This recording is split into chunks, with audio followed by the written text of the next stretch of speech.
महाराष्ट्राचे काळजीवाहू मुख्यमंत्री एकनाथ शिंदे आज दरेगावातून मुंबईमध्ये परतणार आहेत। आपल्यासोबत संजय शिरसाट आपण त्यांच्याशी बातचीत करणार आहोत। 2 दिवसानंतर मुख्यमंत्री आज परत ॲक्शन मोडमध्ये येतील।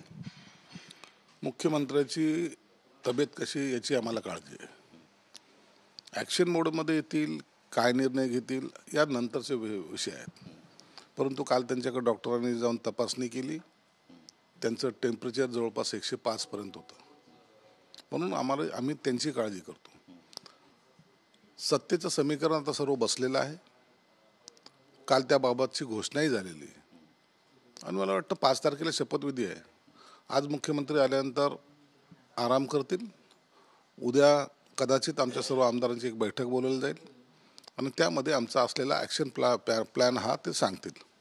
नक्कीच, पण हा ॲक्शन प्लॅन नेमका कशा पद्धतीचा असणार आहे? कारण बऱ्याच चर्चांना आता उधाण आलं आहे। गृह मंत्रालय, गृह खातं मिळावं यासाठी शिवसेना आग्रही तुम्ही सुद्धा म्हणाला होतात, पण ते देण्यासाठी भाजपचा कुठेतरी नकार आहे अशी माहिती मिळते। आणि त्यासोबतच महसूल हे एक महत्त्वाचं खातं आहे, ते देखील मागितलं गेलं, पण त्याच्यावरही अजूनही हिरवा कंदील मिळालेला नाही आहे। कशा पद्धतीनं आपली जी बाजू आहे ती मांडली जाणार आहे? जोपर्यंत ह्या तिन्ही नेत्यांचा, एकनाथ शिंदे साहेब असेल, देवेंद्र फडणवीस असेल किंवा अजितदादा असेल, यांची जॉईंट बैठक होत नाही ना, तोपर्यंत या खात्यावर चर्चा करणं मला वाटतं गैर आहे।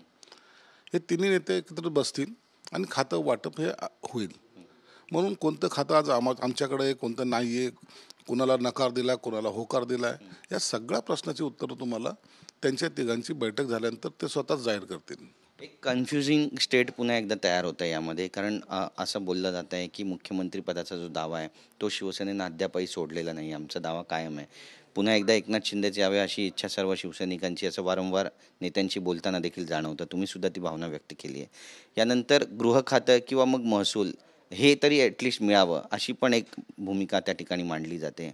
तर कुठल्याच ह्याच्यासाठी भाजप तयार नाही असं म्हणावं? बघा, कन्फ्युजन आमच्यात काही नाही आहे ना, भाजपमध्ये आहे। एकदा शिंदे साहेबांनी सांगितलं की वरिष्ठ नेते निर्णय घेतील, त्याला आमचा पाठिंबा असेल, विषय संपतो आमचा। आता खात्याबद्दल काय कन्फ्युजन आहे, हे कन्फ्युजन तयार केलं जातं आहे।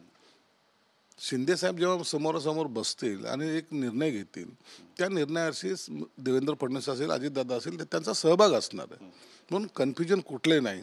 म्हणजे आमच्यामध्ये असं काही खात्यावरून एकमेकाची भांडणं चालली आहेत किंवा एकमेकापासून दूर चाललो आहे असं कोणतंही संभावना ना आहे ना राहणार आहे। नक्कीच, पण यालाच धरून बरीचशी टीका टिप्पणी संजय राऊतांनी पण केली आहे। गावी गेले आहेत, त्यांना आरामाची गरज आहे, त्यांना तिथे आराम करू द्या असं पण बोललं जात आहे।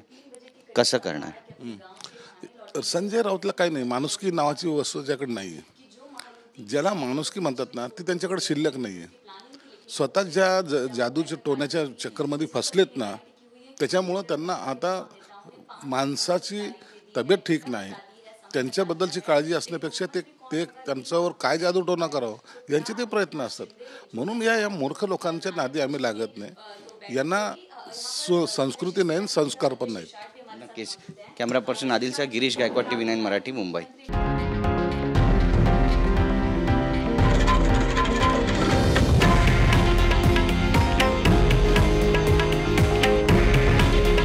हे आहे देशातील नंबर 1 न्यूज नेटवर्क आणि आपण पाहत आहात TV9 मराठी।